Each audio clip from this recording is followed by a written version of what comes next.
you have to make the decision, and I would ask you this question directly. Is ISIL, are they a direct threat right now to the United States?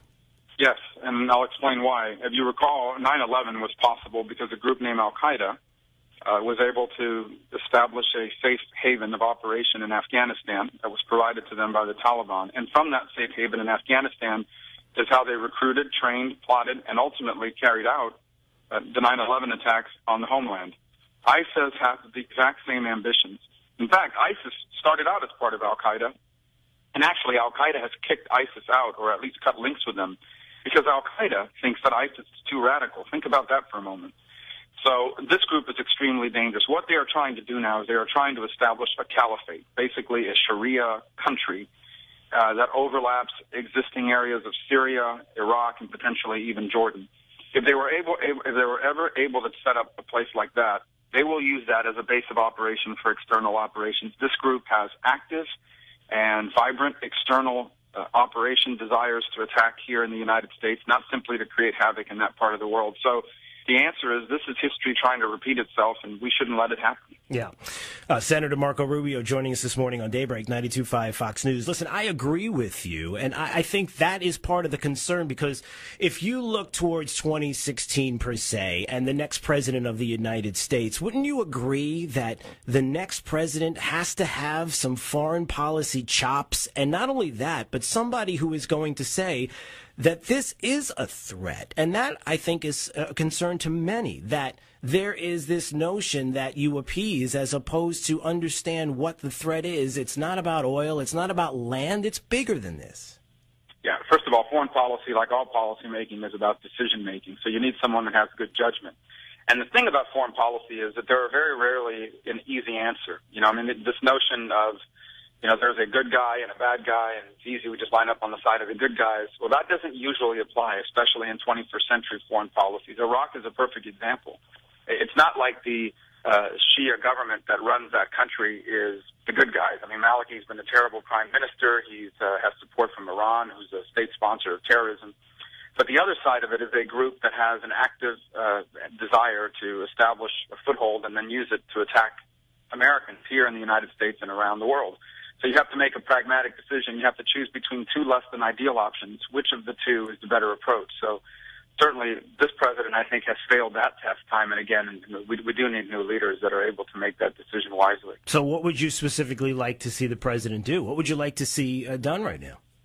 Well, first, let me say that I believe he is beginning at least to do the first steps of what I'd like to see done. He has ordered these 300 operation forces into Iraq.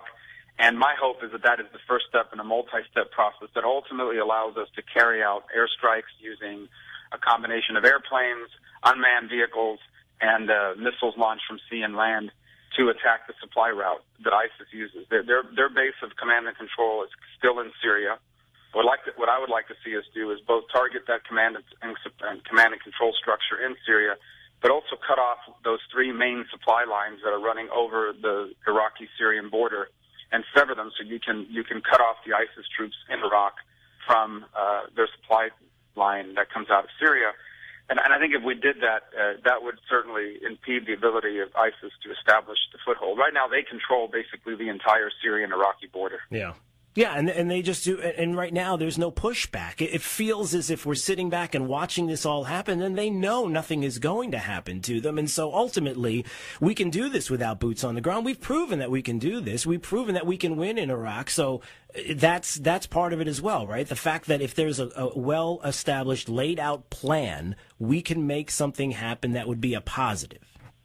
Well, again, in order to carry out these strikes, you're going to need some accurate visual capabilities, and some of that will involve potentially special operations forces on the ground to help you with targeting. Not with the kind of combat, we're not going to send tanks and so forth, but I'm talking about the sort of ground operations that help you with targeting through special operations forces. So I think, look, I don't pretend to be, by the way, someone who's going to design the war plans, and that's not the president's job either, or that of the U.S. Senator. We have the world's greatest military tacticians working for the United States, and they'll put before the president a number of viable options. Right, but certainly you're not going to sit back. Right, you're not going to sit back and just let it happen. I mean, it's like this president. In fairness, in fairness, for all we know, the president has made that decision, and of course, you can't just flip the switch and do this overnight. I mean, there are things you need to do running up to that to lay the groundwork for that sort of operation.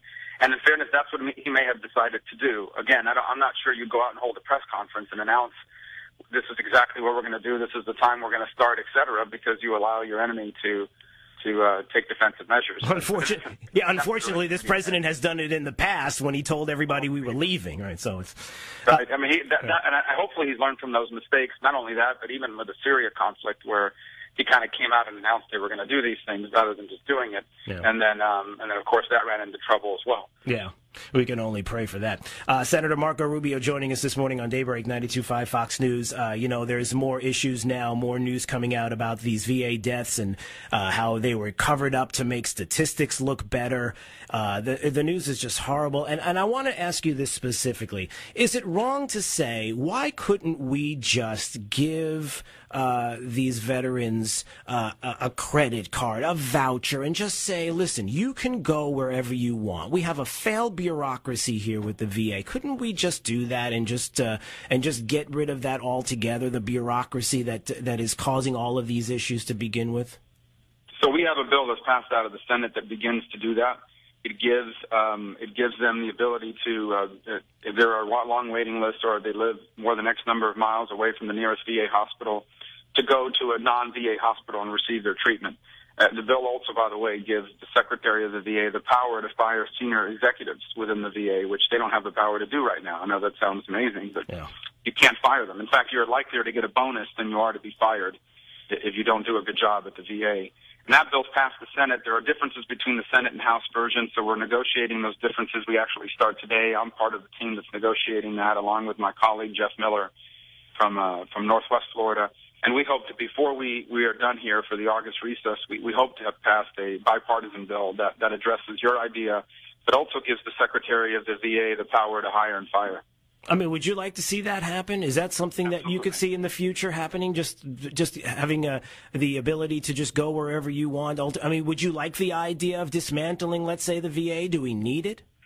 Well, I do think the VA serves an important role. I don't necessarily think we should dismantle the VA. Again, if a veteran is in need of care and that VA, for whatever reason, cannot deliver it in a timely way, they should be able to go outside the VA system and get their care. It should be an option that's available to them. Yeah. If you talk to most veterans, they don't want to dismantle the VA. Look, I think we need to be clear here. The vast majority of people that work at the VA do a good job and provide excellent care. We have some pretty bad people, however, working within that VA system that have covered up their ineptitude and has cost people their lives and a tremendous amount of suffering, and that's what we need to address. Senator Marco Rubio joining us this morning on Daybreak 92.5 Fox News. A couple of other things. Boy, did you? I don't even know if do you stay up and watch what happened with the IRS last night? Did you kick back and? I mean, it was like a show. It was unbelievable. Your thoughts on what happened and what you saw last night? I watched about an hour of it, and it was unbelievable. What I thought was even more unbelievable is the attitude of the IRS commissioner. It was a level of arrogance, argumentative.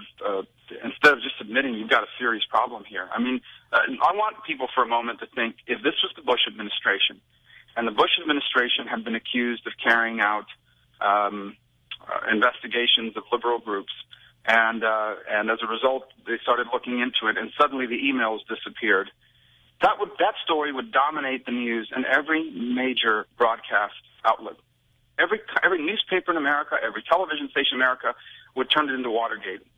Now think of the result here, which is basically, oh, you guys are just conspiracy theorists. I mean, at some point we have to begin to take this stuff quite seriously. Yeah. A bunch of emails just vanished, and suddenly, but we're not supposed to inquire about it. So I think it is outrageous what's happening over there, and I'm glad that the House, because of the Republican majority, is conducting the oversight it deserves. Yeah. Senator Marco Rubio joining us this morning on Daybreak, 92.5 Fox News. Quickly, obviously, you know what's going on with the governor's race. I'm looking at my watch right now just to see, we call him Charlie Hypocrite. I'm trying to figure out, is he an independent? Is he a Republican, a Democrat? Is he re-energizing the Whig Party? I'm not really sure. But I know that Charlie Crist has decided that, I guess, he's not going to travel to Cuba now? He was considering a fact-finding trip this summer. What facts is he looking for, Senator? Well, I thought he was going over there to change his party again. Yeah, maybe reintroduce one over there. Who knows? But look, I mean, I ran against former Governor Crist. I thought he was a terrible governor when he was governor of Florida. I think to give him the job again would be a terrible mistake for the state. I mean, we don't have to guess what it would be like under Charlie Crist. We know he didn't take any issues seriously. I was the Speaker of the House during his first 2 years as governor, and I couldn't get him to take any issue seriously. I mean, every issue was about positioning himself to be nationally famous and become John McCain's vice president and become a hero to all. But every major issue the state confronted, we could never get him to actually lead on. He just wanted to take a poll, and he kind of figured out what the most popular thing to say was, and that's what he would say. And we just can't afford that kind of leadership. Yeah. Again, I mean, Florida has come a long way in recovering from his failed leadership. And to give that back and to go back to where it was, would be a terrible mistake for the state of Florida. Just terrible. Senator Marco Rubio joining us this morning on Daybreak, 92.5 Fox News. Senator, I appreciate your time so much this morning. Good stuff. Look forward to the next time we have a chance to talk. And listen, have a great day. Thank you. I look forward to coming.